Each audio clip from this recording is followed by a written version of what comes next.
Hello! Today I'm going to talk about the things I love in books with recommendations. A few people have done this before, Books and Lala, for example. I always say Books and Lala because I have biased love, but yeah. There are several videos, I'll link some in the description, but yeah, I want to talk about 20 things that will make me read a book.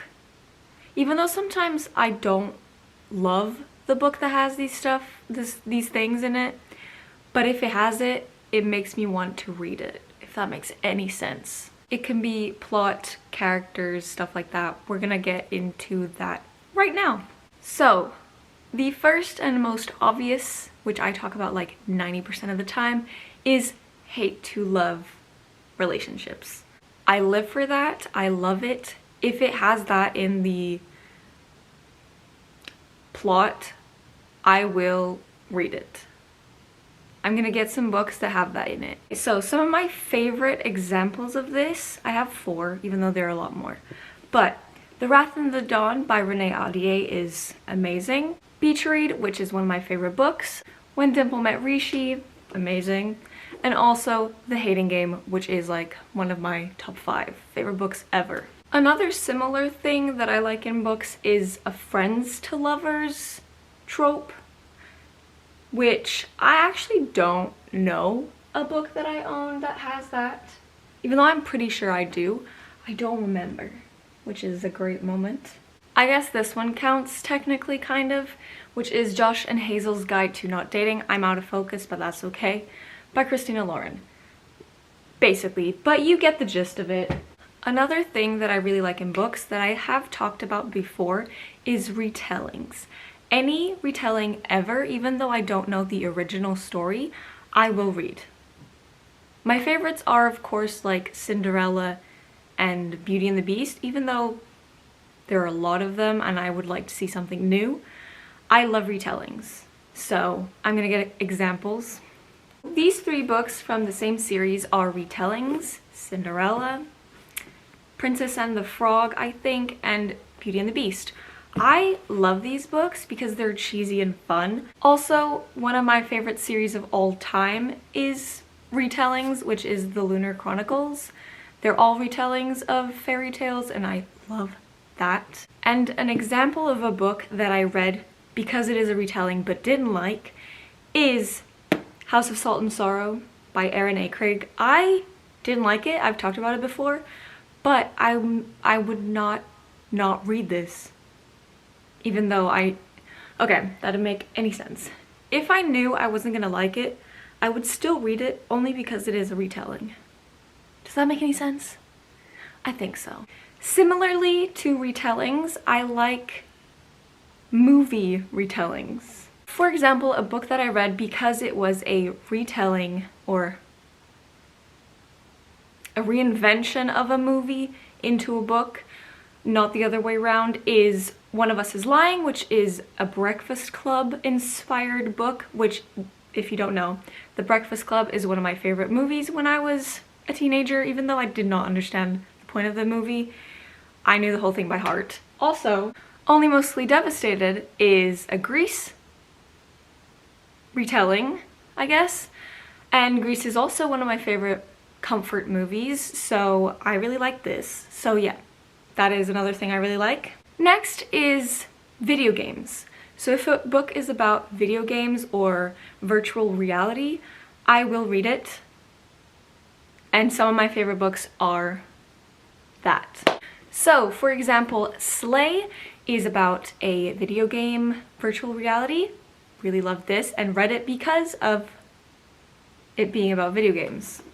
Also, favorite book of all time, Ready Player One, is obviously about virtual reality and video games.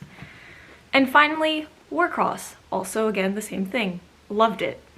Similarly to video games, I like books with a game or a competition in it. The only thing I can think of right now is Red Queen, there's a competition, and also The Selection has a competition. Next is if in a book there's a fake relationship trope. This is also a thing I love in movies. For example, The Proposal is one of my favorite movies ever. I will watch that over and over and over again. I love that. The only book I can think of that has that I have read is the Laura Jean trilogy that I'm not going to pick up because I'm lazy. But yeah, that is an example. I haven't read any others, I think, but I love that and I want to read more books with that. Another relationship-y thing that I like is when the two characters or love interests are forced to be together in a situation, or similar things to that. I'm gonna find books so I can explain it more clearly because I'm making no sense. So, for example, in Since You've Been Gone, the two, whatever, it might spoil you, maybe not. The two characters are forced to be together and do the list that the best friend left, and they become friends and stuff, so yeah. Also, as you probably already know, Rowan and Selena, spoiler alert, I like that. Another thing I like in books is when the plot comes together in the end. An example of that is, I'll give you The Sun by Jen D. Nelson. This book had two different characters in two different times? Years? Whatever. And they come together at the end, and I really, really like that. So, yeah. Similarly to books and Lala, I like books that are set in space. Some of my favorite books are set in space. The Illuminae Files is set exclusively in space and is one of my favorite series ever. I really want to reread this, actually. And also, again, the Lunar Chronicles. Cress literally lives in a satellite, so space, spaceships, that's all things I love. Another thing that I really like is when the main character is relatable to me. Obviously, I don't have to have a character that I can relate to like the book, but it always makes me feel good and like the book more because of that. So I'm gonna find some books that I related a lot to the character. There are several, but I'm not gonna give you 100,000,000 books. For example, this book, I loved Molly. I related to a lot of things she thought and said and did.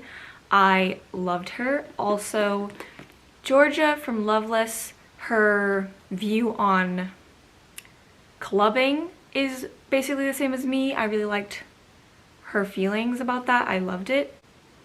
Speaking of characters, I also love when the cast of characters is diverse. I know that's like obvious, probably, but if a book has a mix of different characters with different ethnicities, different sexualities, everything like that, I love it. It makes me excited, and also it makes the characters feel better. That would make no sense. An example of that is the Wayward Children series. It has a huge diverse cast of completely different characters, and even though these are minuscule books, having such diverse characters, I feel made these characters like memorable to me. I know all of them really well, even though I've read like 100 pages about them. Another kind of basic bitch thing that I like is when the love interest, the male love interest, is the kind of dude that hates everybody except the main character. I love that. Love it. So again, example is Throne of Glass. Love that. Live for that. Okay, now for a more like niche thing that I like is when a book has a scavenger hunt. Does that make sense? Maybe. Again, I'm going to talk about this book. It is a scavenger hunt type of thing where the girl, the main character, has to do 13 things on a list to find her friend, or so she thinks. And I really, really loved that.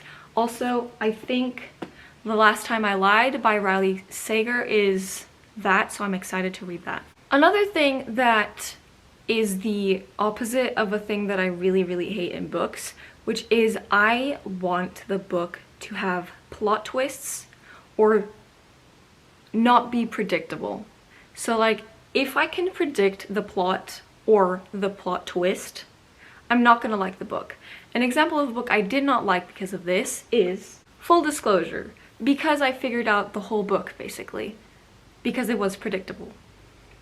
I don't exactly have a example of a plot twist that shook me to the core that I didn't expect. I'm sure there are, but I just can't remember. So, similar to what I just said about plot twist and being predictable, I like when the ending satisfies me. I don't like open endings, I don't like metaphorical endings, I don't like endings that don't make sense to me. This book, the ending was fantabulous. Almost cried. I think I cried actually. The ending of this was my favorite thing ever. I just remembered. I forgot. How could I ever forget? But yes, this, the ending, oh my god. Also, by satisfying ending focus, I don't need it to be happy. For example, The Book Thief is not a happy ending, but that felt like a good ending. Next is, I like when there is an unexpected friendship or relationship with like two characters that would never have been friends or been in a relationship if they hadn't gotten into this situation. So an example that I'm gonna give is Loveless. The main character befriends her roommate, which is the complete opposite of her, basically, but they become best friends, and I really enjoyed that because opposites attract. I really like that. I don't know why. Also, I'm gonna mention this again because I love this book. Silas and the two other main characters have like a weird friendship, and that it shouldn't work because if you read the book you'll understand, but I really like that. I love it. Love that.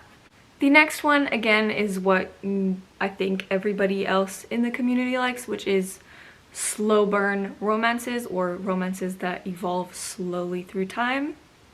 I'm not gonna give examples because... Another thing I like is when there is a unique magic system that I've never seen before. So if there's wands I've seen before, it's fine, but like I'm not gonna be, whoa, that is amazing, I love that. An example of a magic system I had not seen before is Red Queen, which is cool.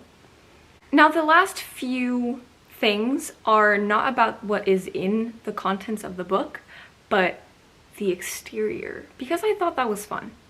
So the first thing I love in books, that if I have that in the book, it's gonna be better for me, I'm gonna be more excited to read the book, is when there are short chapters instead of long ones. So, Radio Silence, all Alice Oseman books have short chapters. They're like 5 maximum pages, which makes me feel like I'm reading it super fast, and I love that.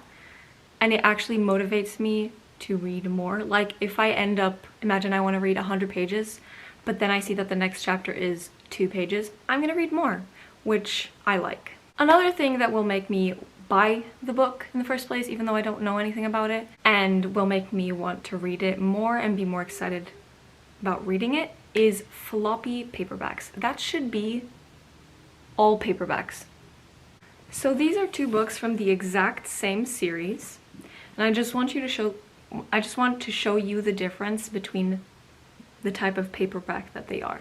So this one is not a floppy paperback. To read this, you can't lie it down without creasing the spine, which I don't like, but I'm out of focus.